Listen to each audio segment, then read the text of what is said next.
साथ ही इस वीडियो के अंदर अब हम खिलजी वंश के बारे में बात करेंगे। पिछले वीडियो में हमने गुलाम वंश के बारे में बात की थी। गुलाम वंश का शासन खत्म होने के बाद में खिलजी वंश का शासन आया।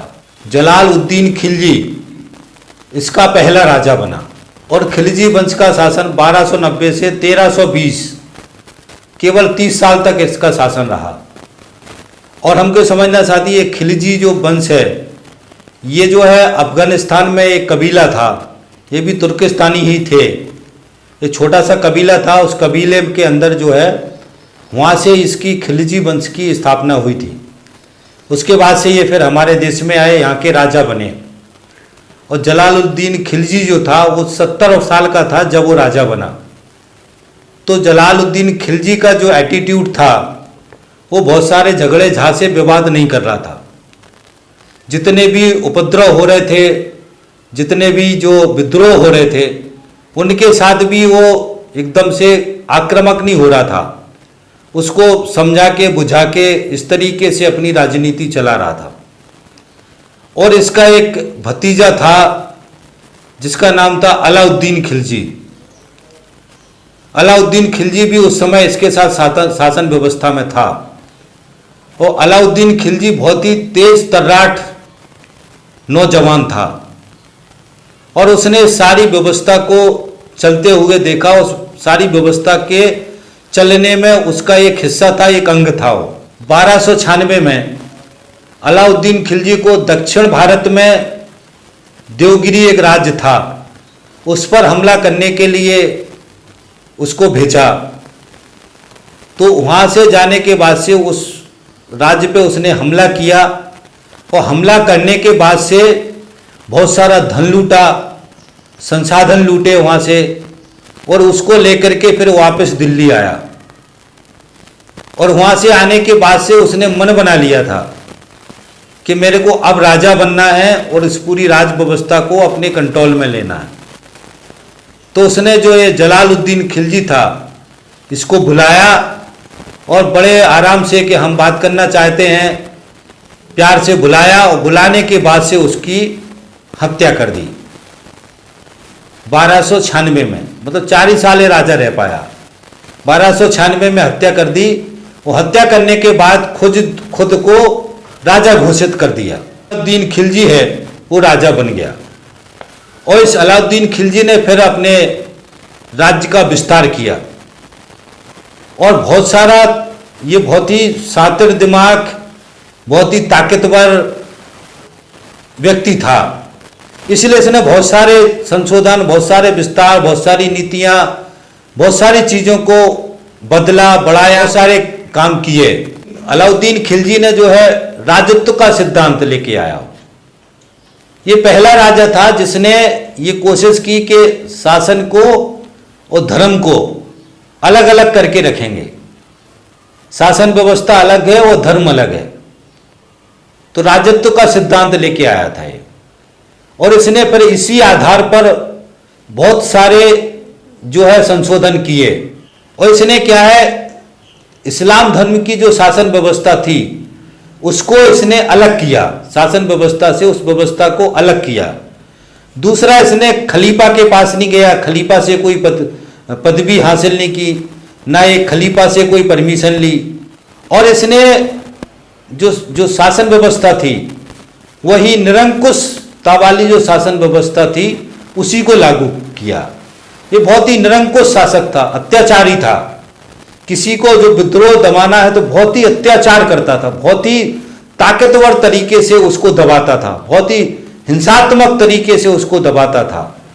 तो बहुत ही निरंकुश टाइप का शासक था। और इस निरंकुशता की डर से, ताकत से, दम से इसने बहुत सारी शासन व्यवस्था को बढ़ाया और बहुत सारी शासन व्यवस्था पे कब्जा करके रखा, विद्रोह नहीं होने दिए। बहुत ही ताकतवर शासन व्यवस्था इसने बनाई। और ये कहता था कि निरंकुशता से ही शासन चलता है और राजा शासन व्यवस्था चलाता है। इस तरीके की सोच का ये राजा था जिसने हमारे देश के ऊपर काफ़ी समय तक ये शासन व्यवस्था चलाई। और विद्रोहों को दबाने के लिए इसने फिर 3-4 अध्यादेश लेके आया, 3-4 इसने कानून बदले, जिसमें पहला कानून ये था कि जो जमीन थी, जमींदार थे, जिनको जो कर्मचारी थे या जो गांव के जो जमींदार थे जिनको जमीन दी हुई थी, इसने वो जमीन उनसे वापस ले ली।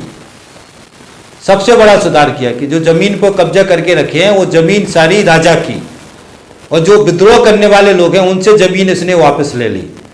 जो भी दान दी हुई जमीन थी, वेतन के लिए जमीन दी हुई थी, वो सारी जमीन को इसने वापस ले लिया। और इसमें खास तौर से जो दान और इनकी जमीन, जो पहले के हिंदू शासक थे, ब्राह्मण थे, जमींदार थे, उनके पास ये जमीनें थी, यही विद्रोह कर रहे थे। इस कारण से इनको विद्रोह दबाने के लिए इनसे जमीनें वापस ले ली। दूसरा, इसने गुप्तचर को विभाग को बहुत तगड़ा बनाया, और अंदर से पूरी गुप्तचर विभाग इतना तगड़ा था, कहीं से भी जरा सा कुछ गड़बड़ होता था उसकी सूचना तुरंत इसको मिलती थी, और तुरंत ही उसको अपना दमन करके उसको तो है क्रैश कर देता था। तो गुप्तचर व्यवस्था को मजबूत किया। तीसरा साथियों, सबसे बड़ा जो महत्वपूर्ण बात थी कि शराब, भांग और जुआ, तीनों चीजों पे इसने प्रतिबंध लगा दिया था। अब ये इसको अच्छा पक्ष भी कह सकते हैं कि शराब की जो वजह से जो ये सारा जो विद्रोह होता था, नशे वाला जो व्यापार था, बहुत सारी चीज से, या तो दो चीजें होंगी, इससे धन भी कमाते होंगे लोग, और ये जो था ये पूरी अराजकता इससे पैदा होती थी। तो इसने सारे को, इसको जुआ खेलना एक सबसे बड़ा समस्या था समाज का। तो इसने तीनों चीजों को बहुत ही ताकतवर तरीके से, शराब पर, जुआ पर और जो है भांग का जो नशा है, तीनों पे प्रतिबंध लगा दिया था। उसके बाद में साथियों, जो अमीर लोग दावत देते थे, पहले क्या होता था, जो अमीर जो आपस में मिलते थे वो आपस में दावतें देते थे, और इन्हीं दावतों में जो है व्यवस्था बनती थी राजा के खिलाफ, या राजा को कैसे पलटना है, उसकी राज व्यवस्था कैसे पलटना है।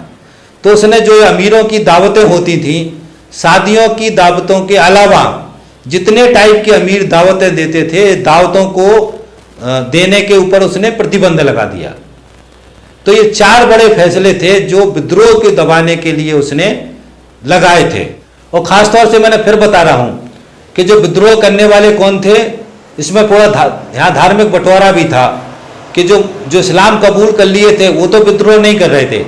विद्रोह करने वाले वो थे जो हिंदू थे, या जो ब्राह्मणवादी दर्शन से जो को मानने वाले लोग थे, जिसमें सब थे, या आप समझ लें कि मुस्लिम के अलावा जितने लोग थे, उन सबके ऊपर इसने कठोर नीति अपनाई थी। जैसे जमीन वापस कर ली थी, और जो भी कुछ साजिश करता था, जो भी कुछ गड़बड़ करता था, उसके ऊपर ये अत्याचार करता था, अत्याचार से उसको दबाता था। जमीनें जो छुड़ा ली थी तो ये लोग निर्धन टाइप के हो गए थे, इनकी आय के साधन क्या थे, जमीनें थी, उसी से ये बलशाली हो रहे थे, संसाधन बढ़ा रहे थे। तो इनसे जमीनें छुड़ा ली तो ये लोग निर्धन हो गए। तो इनको कमजोर किया उसने, किस लिए, ताकि ये विद्रोह ना कर सकें। तो ये उसकी बहुत ही तगड़ी नीति थी विद्रोह को दबाने वाली। उसके अलावा साथियों ये भी समझना है कि उस समय मंगोलों के बहुत आक्रमण हो रहे थे।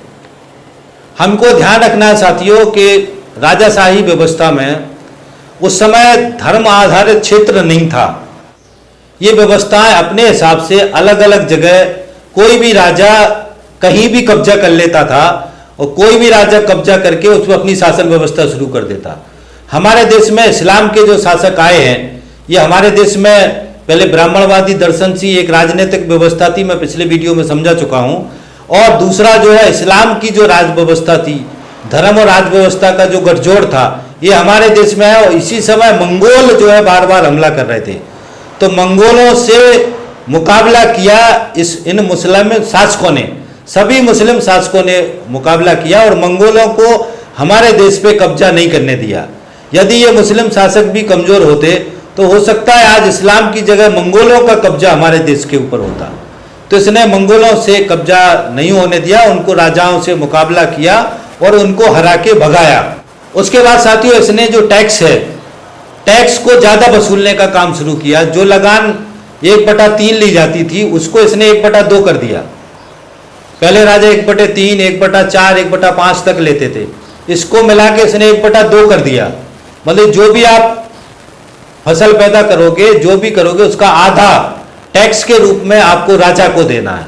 तो इसने लगान को बढ़ाया ताकि इसके पास ज़्यादा से ज़्यादा संसाधन, ज़्यादा से ज़्यादा धन इकट्ठा हो सके। तो लगान को इसने 1/2 किया और इसने इसके बाद से 2 नए टैक्स लगाए। एक चराई कर मतलब जो ये सामूहिक जमीन पे जो जानवरों के लिए जमीन था उसके ऊपर एक टैक्स लगाया, और साथ में एक मकान कर, जो मकान है मकानों के ऊपर भी टैक्स लगाया। तो 2 नए कर लगाए जिससे कि और उसको ज़्यादा आमदनी हो सके। इसके साथ में साथ ही इसने जो लगान है, लगान पहले वैसे ही बिना नाप के लगान वसूलते थे, तो इसने नाप करवा करके लगान वसूलना शुरू की, टैक्स वसूलना शुरू किया, ताकि इसको कोई टैक्स में बदमाशी ना कर सके। और इसके लिए इसने एक अलग से विभाग बनाया, अलग से एक मंत्री बनाया, पूरा एक डिपार्टमेंट बनाया जो नाप करके टैक्स निर्धारित करे उसकी, कि कितना टैक्स इसका बनेगा, जिससे उसको टैक्स ज़्यादा मिल सके। उसके बाद से साथ ही उसने सेना को बहुत तगड़ा किया, क्योंकि लड़ाका था। इसने सेना में बहुत सारे सैनिक सुधार किए, और इसने भी जो सेना को नगद वेतन देना शुरू किया। पहले सेना को वेतन नहीं मिलता था, सेना जब जरूरत होती तो बुला लेते थे, बाकी फिर उनको छोड़ देते थे। जिसने सेना को स्थायी किया और उनको नगद वेतन देने की परंपरा शुरू की, उनको नगद वेतन देना शुरू किया, जिससे सैनिक जो है तो थोड़ा मजबूत हो गए और उनके अंदर ये रहा कि जीवन जीने के लिए वेतन मिलने लगा। उससे सेना बहुत ताकतवर हुई, इसकी मजबूत हुई। इसके बाद से इन्होंने सैनिकों का हुलिया लिखना शुरू किया, सैनिक कौन है। उसके बाद से इसने घोड़ों को दागना शुरू किया कि ये जो है अच्छा घोड़ा है, सेना का घोड़ा है। इस तरीके से इन सारी व्यवस्थाओं बना करके सेना को बहुत ताकतवर किया, और इसी ताकतवर सेना की वजह से इसने बहुत सारे देशों पे जो है कब्जा करके, बहुत सारे राज्यों पे कब्जा करके अपने साम्राज्य को का विस्तार किया। उसके बाद साथ ही इसने बाजार व्यवस्था को बहुत सुधारा, बाजार व्यवस्था में नई नीति लेके आया, और बाजार व्यवस्था के अंदर उसने 4-5 बड़े सुधार किए। इसने सबसे पहले सैनिकों के लिए अलग से बाजार स्थापित किया, और सैनिकों को सस्ते दामों में यहाँ से सामान मिले, वेतन देना शुरू किया, और इनका बाजार अलग बनवाना शुरू किया, और 20 साल तक महंगाई नहीं बढ़ने दी। इसका जो शासन था उसमें 20 साल तक महंगाई नहीं बढ़ने दी, तो जिससे सैनिकों को और आम जनता को बहुत ही राहत हुआ। तो पहली नीति ये लेके आया बाजार के लिए। दूसरा, नापतोल व्यवस्था में कठोर दंड लगाया, कोई बेईमानी नहीं कर सकता, कोई मिलावट नहीं कर सकता। इस तरीके का जो पूरा बाजार का सिस्टम था उसके लिए इसने कठोर दंड बनाए। उसके साथ ही इसने अलग अलग वस्तुओं के बाजार लगवाना शुरू करे, जैसे खाद्यान्न बाजार। खाद्यान्न बाजार में पूरा खाने का सामान मिलेगा, गेहूं, चावल, ये जो भी खाने का सामान है वो खाद्यान्न बाजार। दूसरा, निर्मित वस्तु का बाजार, जो हम बना के बेचते हैं, जो उत्पादन करते हैं और वो वस्तुओं को हम बाजार में ले जाके बेचते हैं, उसका बाजार अलग से। तीसरा, दैनिक वस्तुओं का बाजार, जो रोजाना इस्तेमाल होती है, रोजाना जरूरत होती है, उसका बाजार अलग लगवाया। पांचवा जो है पशुओं का बाजार और गुलामों का बाजार।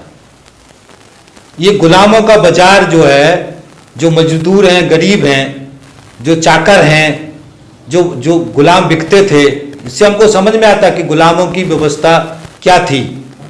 गुलाम हैं, दास हैं, भूदास हैं, इनका भी बाजार लगता था, ये बाजार में बिकते थे। तो इनका बाजार उसने अलग से लगाना शुरू किया। इससे साथ ये समझ में आता है कि जो गरीबों की, मजदूरों की कितनी दुर्दशा थी इस राजाशाही व्यवस्था में, कि पशुओं का और पशुओं के साथ में गुलामों का और दासों का बाजार लगता था। इस तथ्य को हमको बहुत अच्छी तरीके से साथी ध्यान रखना है। तो इस तरीके से ये 5 तरीके के अलग अलग तरीके के इसने बाजार लगवाना शुरू किए थे साथियों। ये अपने आप को, इसका जो उद्देश्य था, ये अपने आप को एक सिकंदर टाइप का राजा बनना चाहता था, बहुत बड़ा शासक, सिकंदर, दुनिया में राज हो उसका, इस तरीके से। साथ में ये इस्लाम के अलावा भी एक नया धर्म पैदा करना चाहता था। इसलिए इसने जो धर्म था, इस्लाम धर्म है, इस्लाम धर्म को और राज्य व्यवस्था को अलग अलग किया था। इसने कोशिश की थी कि वो ये अलग से एक धर्म बनाना चाहता था, अलग से पूरी एक शासन व्यवस्था बनाना चाहता था, जो नहीं बना पाया, खत्म हो गया बीच में वो। ये बहुत ही महत्वपूर्ण बात है जिसको याद रखने की जरूरत है। और इसी ताकत से इसने विशाल साम्राज्य कायम किया। साउथ में जो ये इस्लाम शासक था, सबसे बड़ा साम्राज्य इसी समय था जो इसने अलाउद्दीन खिलजी ने कायम किया था। साउथ में जो कब्जा किया था राजाओं को हरा करके, वो अलाउद्दीन खिलजी ने किया था। तो इस्लाम का ये सबसे बड़ा साम्राज्य था जो खिलजी वंश के समय में था। इसको भी हमको ध्यान रखना है। इसने बहुत बड़ा हिस्सा जीता था। और 1303 में जो चित्तौड़ पर उसने हमला किया था, जो पद्मावत वाली कहानी है, ये जो पद्मावत पिक्चर बनी हुई है, ये 1303 की बात है, जब इसने अलाउद्दीन खिलजी ने चित्तौड़गढ़ पे हमला किया था। 1540 में एक राइटर थे जिन्होंने पद्मावत करके एक किताब लिखी थी, जिसके अंदर उन्होंने ये जो पद्मावत फिल्म के अंदर स्टोरी है उसका जिक्र किया था। उस लेखक का नाम था मलिक मोहम्मद, एक कवि थे, उन्होंने इसको लिखा था। तो ये 1303 की घटना है जिसको हमको याद रखना है। फिर 1307 में साथ ही इसने दक्षिण भारत पे का विजय अभियान चलाया था। दक्षिण भारत को जीतने का, तेलंगाना, आंध्र प्रदेश, ये बहुत सारे इलाके में नीचे तक साउथ में अपना साम्राज्य का विस्तार करने में ये सफल हुआ था। 1307 में इसने ये बड़ा अभियान शुरू किया था। और इस बीच में, इस विस्तार के बीच में ही 6 बार मंगोलों ने हमला किया। तो ये अपना विस्तार भी कर रहा था और मंगोलों से भी लड़ रहा था। तो 6 बार मंगोलों के हमले को भी इसने असफल किया और अपने राज्य का विस्तार किया। 1316 तक, 1316 में इसकी मृत्यु हो गई। अलाउद्दीन खिलजी की मृत्यु कब हो गई? 1316 में ये खत्म हो गया। उसके बाद से साथी दूसरा राजा बना, दूसरा राजा मुबारक शाह बना। उसके बाद से जितने राजा बने वो राजा दमदार नहीं थे। नसीर उद्दीन खुसरो, उसकी हत्या कर दी गई। और उसके बाद से 1320 में ये जो खिलजी वंश था उसका अंत हो गया। और इसके बाद से तुगलक वंश का जो है शासन शुरू हुआ। तो ये साथी वीडियो अब हम यहीं खत्म करते हैं। महत्वपूर्ण जानकारी जो मैंने आपको दी, इससे आप समझ पाएंगे। साथ में साथ ये ध्यान रखना है कि राजाशाही की जो व्यवस्था की जो विकृति है, इसको हमको ध्यान रखना है। जिस तरीके की राजाशाही की व्यवस्था जो हिंदूवादी दर्शन था, जो ब्राह्मणवादी दर्शन था, उसकी जो राज व्यवस्था थी, उसी तरीके की राज व्यवस्था इस्लाम के अंदर भी थी। ये हमको ध्यान रखना है। जिस तरीके के दमन अत्याचार राजा ब्राह्मणवादी दर्शन में, ब्राह्मण जो हिंदू राजा जिनको कहते हैं, वो करते थे, उसी तरीके के अत्याचार ये इस्लाम के जो शासक थे वो करते थे। ये हमको ध्यान रखना है। और साथ में ये भी ध्यान रखना है कि जो धर्म है और राज व्यवस्था है वो मेल जोल करके चलाने की कोशिश हुई। खिलजी वंश के समय जरूर अलाउद्दीन खिलजी ने कोशिश की कि वो धर्म को और इसको अलग अलग रखे, मगर उसके मृत्यु के बाद फिर वापस वही स्थिति आ गई। उसके बाद साथ एक चीज और भी समझना है कि शासक अपने शासन चलाने के लिए अत्याचार करते थे। ये हमको ध्यान रखना है। शासन चलाने के लिए धर्म के नाम पे अत्याचार नहीं था। धर्म के नाम पे अत्याचार था, मगर धर्म के लिए अत्याचार नहीं था। शासकों का जो अत्याचार, राजाओं का जो अत्याचार धर्म के लिए नहीं था। धर्म के विकास के लिए राजाओं ने काम किया, मगर उनका जो अत्याचार उनकी राज व्यवस्था के लिए होता था, शासन के लिए, शासन व्यवस्था को बढ़ाने के लिए, शासन व्यवस्था का विस्तार करने के लिए, जो भी विद्रोह करे उस विद्रोह को दबाने के लिए, उसी के साथ में राजा धर्म को लेके चलते थे। मगर किसी धर्म के लिए, स्पेशली धर्म को नष्ट करने के लिए राजाओं ने अलग से अत्याचार किए, ऐसा नहीं है। ये बहुत ही महत्वपूर्ण बात है जिसको हमको ध्यान रखना है। इस्लाम शासकों के बाद भी, आने के बाद भी जो ब्राह्मणवादी दर्शन या बौद्ध दर्शन या जैन दर्शन या जो भौतिकवादी दर्शन, इसके सारे लोग थे, ये सारे लोग का सिस्टम पूरा वैसे ही चल रहा था, उसको कोई रोका नहीं। मुस्लिम शासकों ने भी इनके धर्म की जो व्यवस्था थी उनको रोका नहीं, मगर धर्म के नाम पे जो हिंदू राजा विद्रोह करना चाह रहे थे, उन विद्रोह राजाओं को उन्होंने दबाया, उनके ऊपर अत्याचार किए। इस बात को ध्यान रखना है। आगे हम जो अंत में जो वीडियो बनाएंगे इनकी धार्मिक व्यवस्था के बारे में, इनके जो प्रशासनिक व्यवस्था के बारे में, उसमें मैं विस्तार से अलग से एक वीडियो बना करके आपको बताऊंगा कि किस किस तरीके के अत्याचार किस किस का कारण से किए थे।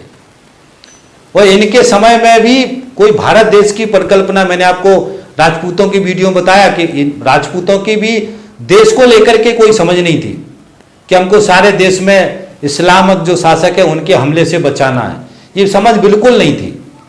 सब अपने अपनी ढपली, अपना अपना राग बजा रहे थे। इस्लाम शासक भी वैसे ही है। इस्लाम शासक भी जहां तक कब्जा कर लिए, उसके अलावा एक दूसरे पे कब्जा कर रहा, दूसरा तीसरे पे कब्जा कर रहा, और पीछे से मंगोल भी हमला कर रहे हैं। मंगोल जो भी हैं वो इन इस्लाम जो शासक हैं उनके ऊपर कब्जा करने की कोशिश कर रहे हैं। तो यहां राजसत्ता का संघर्ष चल रहा है, धर्म उसके साथ जुड़ा हुआ है। इस तरीके से समझ, राजसत्ता को चलाने के लिए धर्म का इस्तेमाल कर रहा है, यह हमको ध्यान रखना है। क्योंकि धर्म राजसत्ता को चलाने के लिए, जनता को दिमागी रूप से कंट्रोल करने के लिए, जनता को बस में करने के लिए एक तंत्र था, एक विचारधारा थी, जिसको इस्लाम के बारे में उन्होंने एक अलग तरीके से थ्योरी जनरेट की थी, और हिंदू के बारे में या ब्राह्मणवादी दर्शन के बारे में एक भारतीय दर्शन की थ्योरी थी।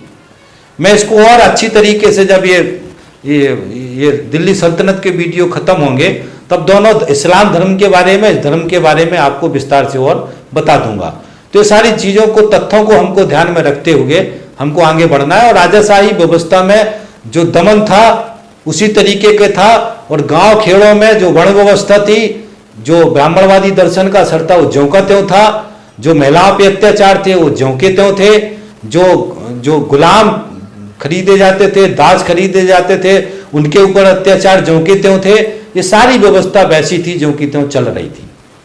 ये भी बातों को हमको साथ ही ध्यान रखना है। तो इसी आशा उम्मीद के साथ मैं अब इस वीडियो को यहीं खत्म करता हूँ। ये तथ्य आप याद रखेंगे और हम अब अगले वीडियो की तरफ जाएंगे। आपसे अपील, हमारा ये निवेदन है कि आपसे हमारे चैनल को सब्सक्राइब नहीं किया हो तो कर लें। और जो दर्शन की सीरीज है वो बहुत ही अच्छी तरीके से हमने इसको तैयार किया है, सीक्वेंस में इतिहास के विकास की प्रक्रिया को समझाया है। तो इतिहास के विकास की प्रक्रिया को हमारे भारतीय दर्शन में, जो भारतीय दर्शन की विकास की प्रक्रिया है उसको हमने समझाया। उसको समझने के लिए सीक्वेंस में सारे वीडियो सुने, ये आपसे हमसे अपील है। हमारी प्लेलिस्ट में जाकर के बहुत ही सामाजिक मुद्दों पे हमने बहुत सारे वीडियो बनाए हैं, उनको सुने और शेयर करवाने में सहयोग करें। तो थैंक यू साथी, धन्यवाद, थैंक्स। मिलते हैं अगले वीडियो।